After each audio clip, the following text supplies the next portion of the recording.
Na nossa igreja a gente tem um cronograma, né? Um calendário. Primeiro domingo é o nosso culto de ceia, nós celebramos a aliança, renovamos a aliança com o Senhor. No segundo domingo nós celebramos o nosso culto da família, um culto específico para a gente abençoar as famílias, pregar sobre família, trazer palavras nesse sentido. No terceiro domingo a gente faz o nosso culto Reviva, a gente só canta canções antigas, inclusive no domingo passado o cantor foi bem antigo,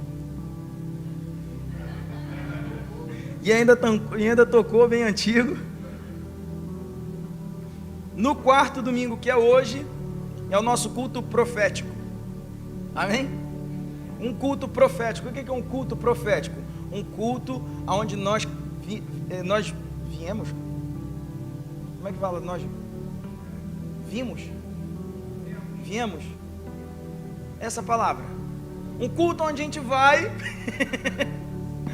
com o intuito de gerar uma atmosfera profética, para clamar por milagres, por ativação profética, por avivamento, para que Deus haja e ministre em nossos corações nesse sentido específico. E esse é o culto de hoje. Então, eu quero trazer uma palavra profética. Olha para o teu irmão como um profeta do Senhor e fala assim: o seu destino. Não, mas você vai falar assim, ó, igual eu falei, bem forte. O seu destino não é fracassar. Pode falar mais uma vez, mais forte, diga assim: o seu destino não é fracassar. O seu destino não é esse. Não importa o que o mundo diga, não importa o que Satanás levante, não importa o que as pessoas falem, não importa nem o que você pensa. O seu destino não é fracassar. Você não foi feito e nem chamado para isso. Queria contar uma história para você. O nome da história é Tristeza que Não Tem Fim. Essa história ela se conta como verídica, como uma verdade. Essa história fala que é um fato. Um dia, um homem foi num consultório de um psicólogo, sentou e começou a falar com ele, falar: doutor, eu estou triste. Doutor, tudo dá errado, nada faz sentido, eu não sei nada, eu não faço nada, eu não venço, eu não rompo, eu não nasci para vencer, eu nasci para fracassar, eu não aguento mais, eu vou tirar a minha vida. Eu não tenho amigos, eu não tenho alegria, ninguém me chama para sair, eu não sinto prazer de sair de casa, eu não tenho prazer em sorrir. E aí o psicólogo olha para ele e fala assim: meu amigo, muito fácil, vou resolver a sua vida agora. Você vai fazer o seguinte: a partir de agora você vai sair, você vai no parque, você vai ligar para um amigo, você vai falar assim: eu preciso estar alegre, eu preciso estar contente. Você vai lanchar, você vai correr, você vai botar o sapatinho e vai caminhar, porque a alegria vai voltar. E olha, eu estava vindo aqui para o consultório e eu vi um cartaz enorme que diz que o circo chegou e o palhaço Pagliani está na cidade. Então você vai no show, você vai no circo, porque eu tenho certeza que você vai ver esse palhaço e você vai morrer de rir. E o homem começou a chorar compulsivamente e falou assim: doutor, meu nome é Pagliani, eu sou o palhaço. Ninguém imagina a quantidade de lágrimas que existe na maquiagem do palhaço. Ninguém sabe o quanto de choro que está por trás de um belo sorriso. Não é verdade? A vida nos ensinou a vestir uma máscara de alegria quando tudo não está bem. Ontem a gente estava vindo no carro e eu estava brincando com meu pai, falando assim: pai, se te perguntam how are you? E você não está bem, o que você responde? Ele falou: é melhor falar que estou bem, senão vai começar um interrogatório, eu não sei mais responder. Nós somos criados e treinados a falar que está tudo bem. Você já parou para perceber? Se alguém te pergunta como você está, a resposta automática do seu cérebro é o quê? Estou bem. Nós não fomos treinados a expressar o sentimento, porque nós fomos ensinados a criar uma máscara de alegria, quando na verdade existe uma tristeza. Muitos empresários bem-sucedidos só são bem-sucedidos para quem não conhece.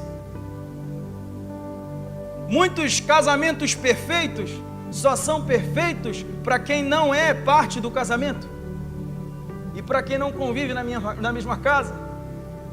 Muitos são tão pobres que tudo o que possui é apenas o dinheiro. Tem filhos que são ótimos filhos, se você perguntar para outro pai, não dele.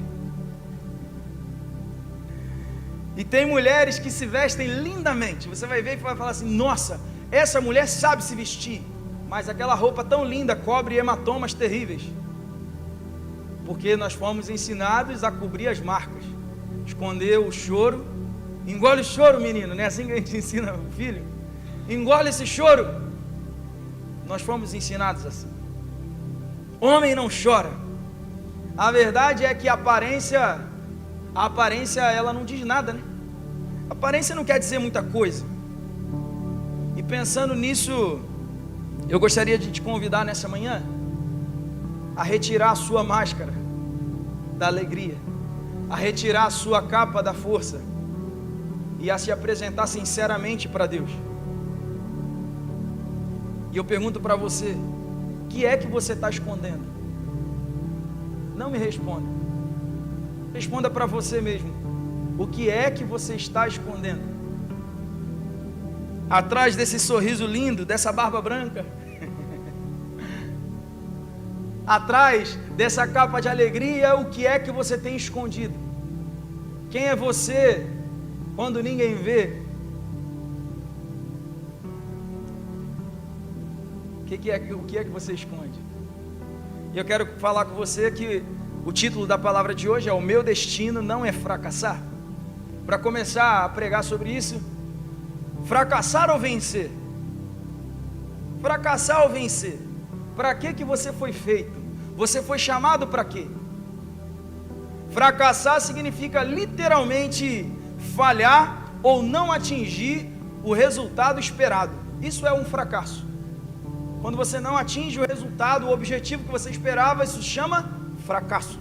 A pessoa tinha um objetivo, tinha um alvo, tinha algo a cumprir, tinha um lugar a chegar, mas ela não consegue. O que aconteceu? Ela fracassou. E qual área da sua vida que você fracassou recentemente? Pensa aí. Qual a área da sua vida que você fracassou recentemente? Pode ser em tantas, né? Pode ser em tantas. Porque se a gente começa a olhar pelos macros, pela visão aberta da coisa, se a gente começa a generalizar, você vai dizer: não, eu não fracasso, eu estou sempre vencendo. Mas se você começa a enxergar pelo mínimo das coisas, você começa a enxergar os detalhes, as coisas isoladas, você vai falar: meu Deus, eu preciso de um milagre. Eu prometo para você que eu vou pregar uma mensagem de ânimo. Não é uma mensagem depressiva, eu prometo para você. A gente vai transformar essa atmosfera que criou agora aqui. Nós precisamos olhar para nós e ter a necessidade de reconhecer para nós mesmos as áreas em que nós fracassamos. Isso se chama maturidade. Você olha para você e fala assim: eu preciso de ajuda nessa área, porque essa área eu fracasso. Eu tento, mas eu fracasso.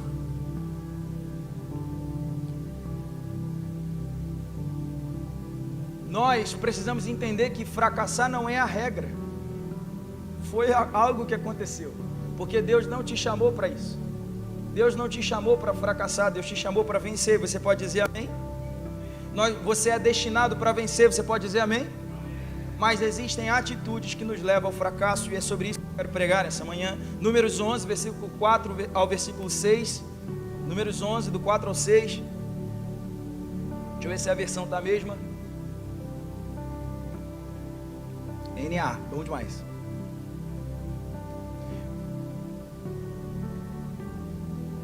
Rapaz, isso é NA mesmo? Vamos aqui. E o populacho, uma palavra engraçada, né?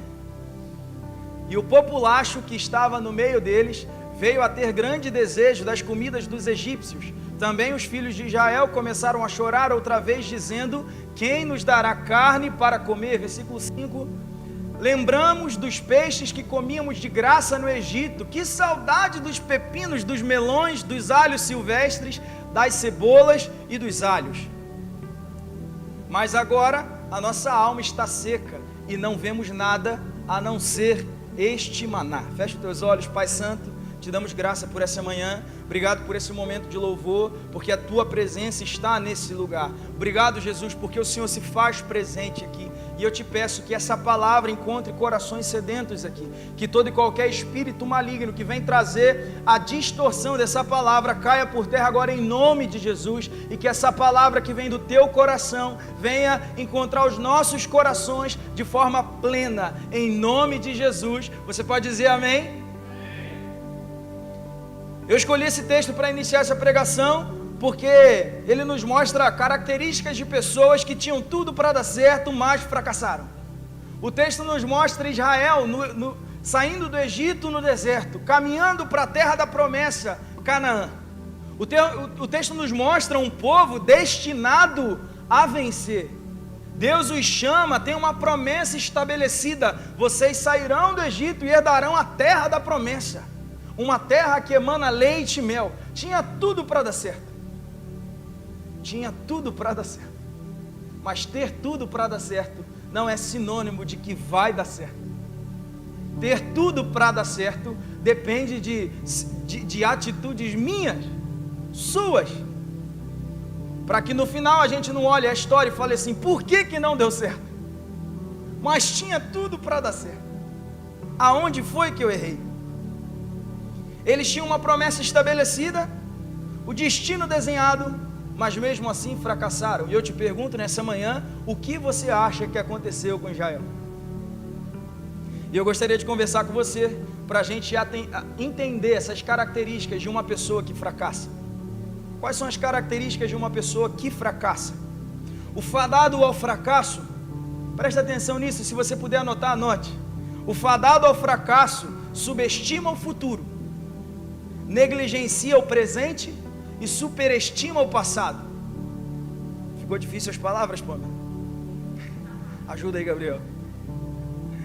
O fadado ao fracasso, ele subestima o futuro, ele diminui o futuro, ele diminui as expectativas sobre o futuro, ele negligencia o presente porque ele não quer enxergar o que está acontecendo, e ele superestima o passado porque ele tende a sempre melhorar o passado sempre foi melhor. Ele subestima o futuro. Números 11, versículo 4. Um bando de estranhos, ou populacho, como está ali, que estava no meio deles, veio a ter grande desejo das comidas dos egípcios. Também os filhos de Israel começaram a chorar outra vez, dizendo: quem nos dará carne para comer? Eles estavam falando sobre o futuro. Quem vai prover a comida? Quem vai nos sustentar? Quem vai nos dar carne para comer? Aquele que subestima o futuro é aquele que não determina um objetivo. Ele vive a vida encostado numa muleta, aquela muleta que talvez você conheça bem, que é: no final tudo vai dar certo. Ele não planeja nada, ele não avança, nada planejado, ele só vai fazendo e no final, porque no final tudo vai dar certo. Não consegue mais ver que o mesmo Deus que nos trouxe até aqui é o que vai continuar conosco na nossa jornada.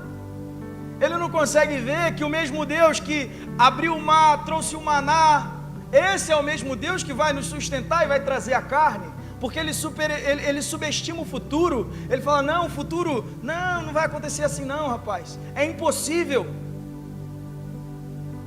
Negativista, é impossível, não vai dar certo. Nem tenta. Já encontrou com gente assim? Você conta um sonho, você fala algo, você fala o objetivo, ele fala para você assim: rapaz, nem tenta. Só que nessa terra não funciona desse jeito, né, pai? Aqui não é Brasil, tudo aqui é diferente. Nem tenta. Negativista. Esse subestima o futuro. Esse, eu vou ser um pouco mais ousado, esse subestima Deus. Ele é tão corajoso que ele subestima o Todo-Poderoso. Ele fala: não, é impossível. Mas ele esquece do fator Deus, que torna tudo possível, que nos sustentou até agora, que nos atravessou, que nos arrancou do Egito, que nos atravessou no mar, que fez coluna de fogo, que colocou nuvem, que abriu água no meio da rocha. Não subestima o futuro. Não subestime o futuro. E ele leva todos à sua volta a fracassar com ele, porque freia o sonho dos outros. Aquele que subestima o futuro, ele freia os sonhos alheios, ele freia o sonho do irmão, porque o irmão conta o sonho e ele fala que não vai dar certo, não vai acontecer assim, então ele leva todos a fracassarem com ele. Ele negligencia o presente. O fadado ao fracasso, ele negligencia o presente, o destinado a fracassar, porque em Números 11, versículo 6 diz assim: mas agora a nossa alma está seca e não vemos nada a não ser este maná. Negligencia o presente.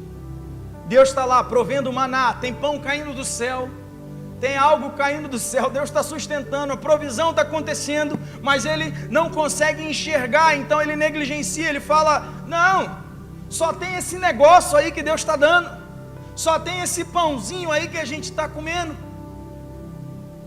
mas o pãozinho é milagre, o pãozinho é algo extraordinário que está acontecendo, mas não é suficiente para o fadado ao fracasso. Ele negligencia o milagre que Deus está fazendo. É aquele que está sempre pensando: no final tudo vai dar certo. Ele se exime das responsabilidades que cabiam a ele, e no final verdadeiramente tem momentos que tudo dá certo, mas ele não enxerga que para dar certo outra pessoa fez dar certo, e ele gerou uma vida de estresse na vida de outra pessoa, porque tem outra pessoa trabalhando para ele. Tudo que ele deveria estar fazendo, essa pessoa está fazendo. Ele não consegue agradecer pelo milagre que Deus está mandando. O pão do milagre está caindo do céu, o pão da provisão, mas ele não consegue enxergar o que está acontecendo, ou ele fecha os olhos de propósito para não ver, e ele não consegue enxergar o pão do milagre caindo do céu. Ele fala: eu não estou vendo isso, eu não estou vendo dessa forma. Você fala: não, mas Deus não está te abençoando. Não, eu não estou vendo, não consigo enxergar dessa maneira. Não negligencie o presente. E o fadado ao fracasso, ele superestima o passado.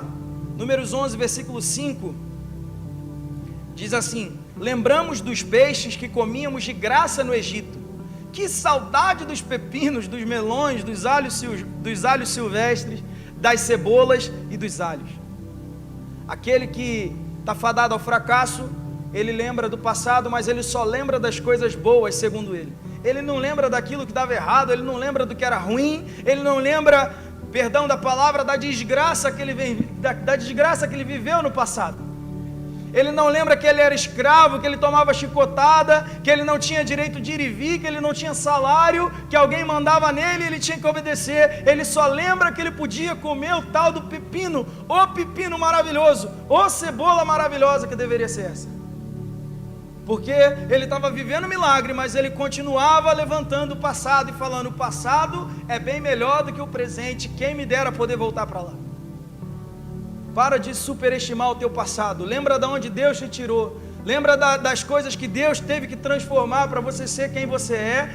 E lembra que quando era tudo bom, estava tudo errado. Não era tão bom assim. Pensa só. Não era tão bom assim. Tem uma frase que diz assim, nunca volte para o lugar aonde um dia você foi feliz. Porque esse lugar não existe mais. Porque esse lugar não é geográfico, esse lugar tem a ver com o tempo e o tempo anda. A casa que você morava, que você era tão feliz quando você era criança, quando você voltar lá, você não vai mais ser feliz como você era, porque tinha a ver com a sua infância, não tem a ver mais com você adulto.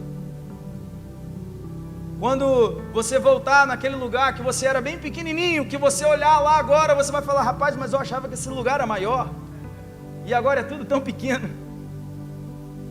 Porque o lugar é o mesmo, mas você não é mais. Então para de olhar para o passado e ficar lembrando como se fosse a sétima maravilha do mundo, porque não foi. Quando você lembrar do passado, lembra do passado completo. Lembra do passado completo. Nossa, mas a minha infância era uma maravilha, era tão bom, mas comia angu frito. Como é que era, pai? Isso mesmo, comia angu frito porque não tinha outra coisa.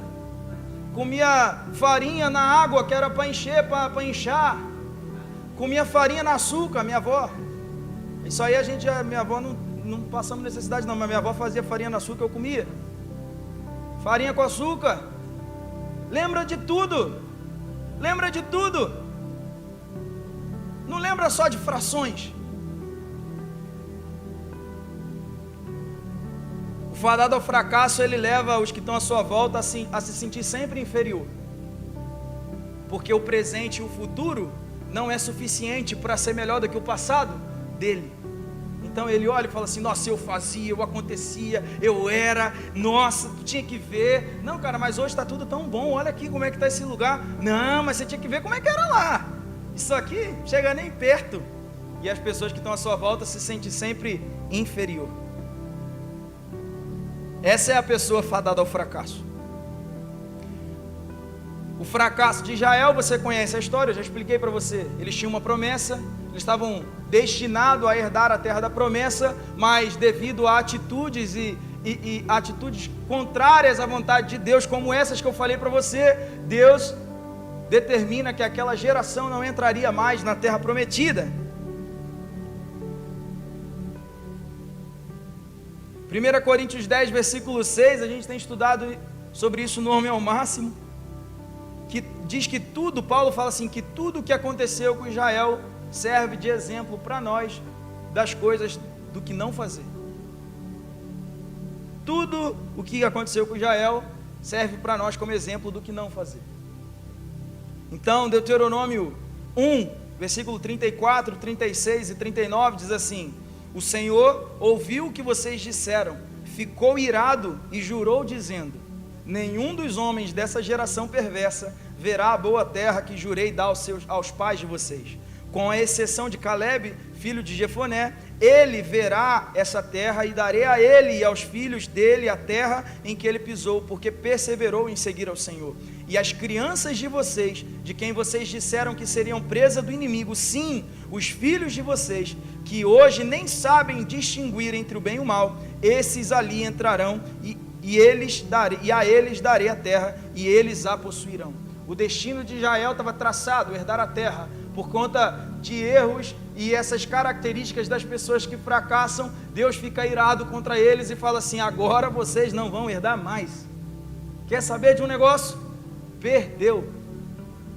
Agora quem vai herdar é o teu filho. Aquele mesmo que quando você estava resmungando, murmurando, falou que eles iam ser presos do inimigo, agora eles vão herdar a terra da promessa e vocês, tchau e benção. Benção não, porque ele não abençoou não, ele falou só tchau. Gênesis 35, versículo 10 e 11 diz assim: Deus disse a ele: você se chama Jacó, mas o seu nome não será mais Jacó, o seu nome será Israel, e lhe deu o nome de Israel. Disse-lhe mais: eu sou o Deus Todo-Poderoso, seja fecundo e multiplique-se, uma nação e multidão de nações sairão de você, e reis procederão de você. Daí vem o nome Israel, daí vem o nome do povo, porque eles são descendência de Abraão, de Jacó. Porque aí vem Israel. Israel significa destinado a reinar com Deus, ou aquele que lutou com Deus e prevaleceu. Mas também significa reinar com Deus. Então Israel, um povo destinado a reinar com Deus, fracassou no deserto. Não reinou com Deus. Não reinou. Um povo destinado a reinar. Se não fosse a misericórdia, teria perdido a promessa até os filhos dele. Mas Deus foi misericordioso para honrar a promessa que havia feito. Honrou nos filhos. Mas aquele povo que saiu do Egito, destinado a vencer, fracassou. E assim como Israel, olha para o teu irmão e fala assim: o meu destino, agora você vai falar de você, fala assim: o meu destino não é fracassar. E agora mais forte ainda você vai falar assim: eu nasci para vencer. Agora, depois dessa introdução de 2 horas, eu vou começar a pregar. 1 João capítulo 5, estou brincando, já estamos caminhando para o final. 1 João capítulo 5, versículo 1, versículo 4 e o versículo 5. Todo aquele que crê que Jesus é o Cristo é nascido de Deus, e quem ama aquele que o gerou, ama também o que dele é nascido. versículo 4. Porque todo que é nascido de Deus vence o mundo, e esta é a vitória que vence o mundo, a nossa fé. Versículo 5. Quem é o que vence o mundo, senão aquele que crê que Jesus é o Filho de Deus? O nosso destino não é fracassar, porque nós cremos no Filho de Deus, nós cremos em Jesus, e por conta disso, nós nascemos para vencer. E para não fracassar, tem algumas atitudes que nós temos que nos atentar. Para não fracassar, a primeira coisa que você precisa se atentar é que é preciso nascer de Deus. O apóstolo João diz aqui em sua carta que só é nascido de Deus quem crê em Jesus. Então o primeiro passo para você não fracassar é crer em quem? Diga Jesus. Diga, eu preciso crer em Jesus. Você precisa crer em Jesus, porque crendo em Jesus você nasce de Deus, e nascido de Deus você nasce para vencer. Paulo vai dizer aos Romanos 10, versículo 9, se com a sua boca você confessar Jesus como Senhor, e em seu coração crer que Deus o ressuscitou dentre os mortos, você será salvo. Então você é nascido de Deus, destinado a vencer. É necessário confessar Jesus para nascer de Deus. A segunda coisa que eu quero deixar para você é, para não fracassar, é preciso fortalecer a fé. O nascido de Deus vence o mundo, e a vitória contra o mundo é a fé. O mesmo Deus de ontem é o mesmo Deus de hoje. Olha para o teu irmão e fala assim, o mesmo Deus de ontem é o mesmo Deus de hoje, Ele não mudou. Ele é fiel, Ele não muda. Mantenha firme a tua fé. Não deixa ela ser abalada. Todo dia Satanás vai tentar abalar a tua fé. Não deixa a tua fé ser abalada, porque Deus continua fazendo milagres, porque Deus continua atuando. Assim como Ele te tirou do Egito, te trouxe até aqui, Ele vai te levar até a Canaã. A Canaã é esse lugar em Deus que nós atingimos todo o potencial do que Deus tem para nós. Canaã representa simbolicamente a plenitude do que Deus tem preparado para nós. Deus te arrancou do Egito. O Egito significa o passado, o lamaçal do pecado. O Egito significa o reino, o império das trevas, onde éramos escravos. E aí Jesus nos arranca de lá, nos trouxe até aqui, e Ele vai te levar para Canaã. Essa plenitude que Ele tem preparada para você, Ele vai te levar até lá. Ele é o mesmo Deus. Não abala a tua fé, não deixa a tua fé ser abalada. O objetivo ainda não chegou, continua crendo. Olha, o sonho ainda não aconteceu, continua crendo. A profecia ainda não se cumpriu, continua crendo. Eu gosto da palavra que Balaão entrega para Balaque. Números 23, 19 diz assim: Deus não é homem para que minta, nem filho do homem para que mude de ideia. Será que tendo Ele prometido não fará? Ou tendo falado não cumprirá? Se Deus falou, Deus fará. Se Deus te prometeu, Deus fará.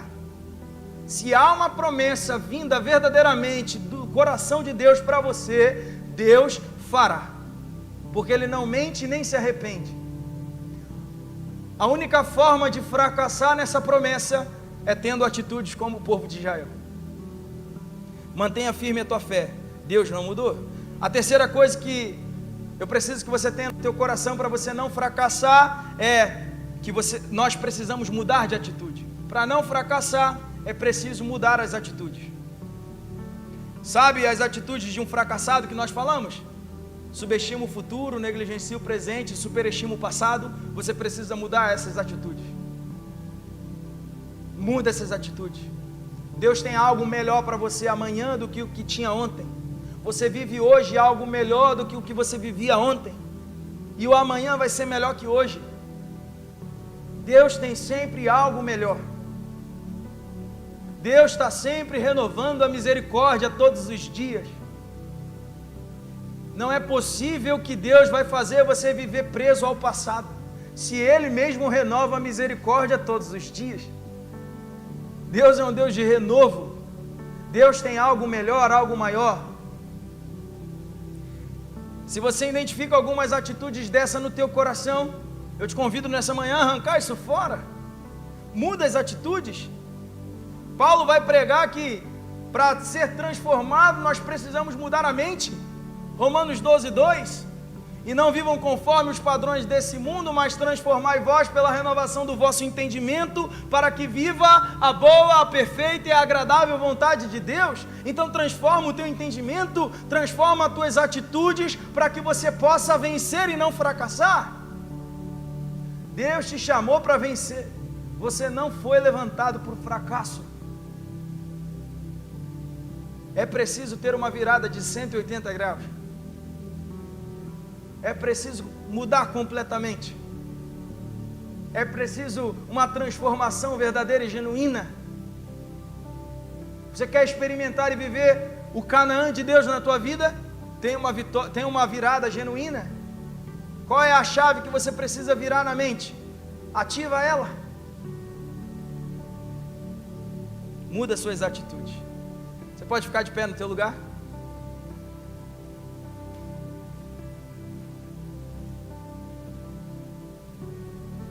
Você pode pegar na mão da pessoa do teu lado, pega na mão assim da pessoa do teu lado, olha para ela e fala assim: Deus não te chamou para o fracasso. Deus não te chamou por fracasso, Júlio. Deus não te chamou por fracasso. Deus não te chamou por fracasso, Alex. Deus não te chamou por fracasso. Deus te chamou para vencer. Você tem tudo para vencer. A promessa é real. A promessa existe. O que determina a vitória são as nossas atitudes. Pode soltar a mão do irmão, era só para falar que Deus te chamou. Fica tranquilo, fica em paz. Fica em paz. Não, mas se já quiser orar também, pode orar pelo irmão, não tem problema. A experiência do passado, anota essa frase no teu coração.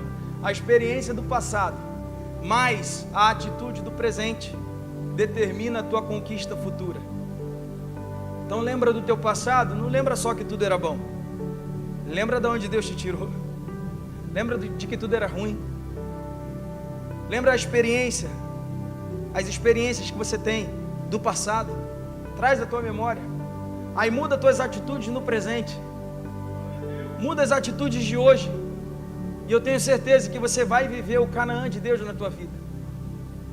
Graça e paz, família, eu sou o pastor Felipe Almeida, estou passando por aqui para te deixar aquele abraço. Queria te agradecer por você ter assistido esse vídeo, espero que essa palavra tenha tocado o teu coração e venha transformar a sua vida. Olha, você não pode esquecer, se inscreve no canal, curte esse vídeo, manda ele para alguém, porque vai abençoar a vida de alguém, eu tenho certeza.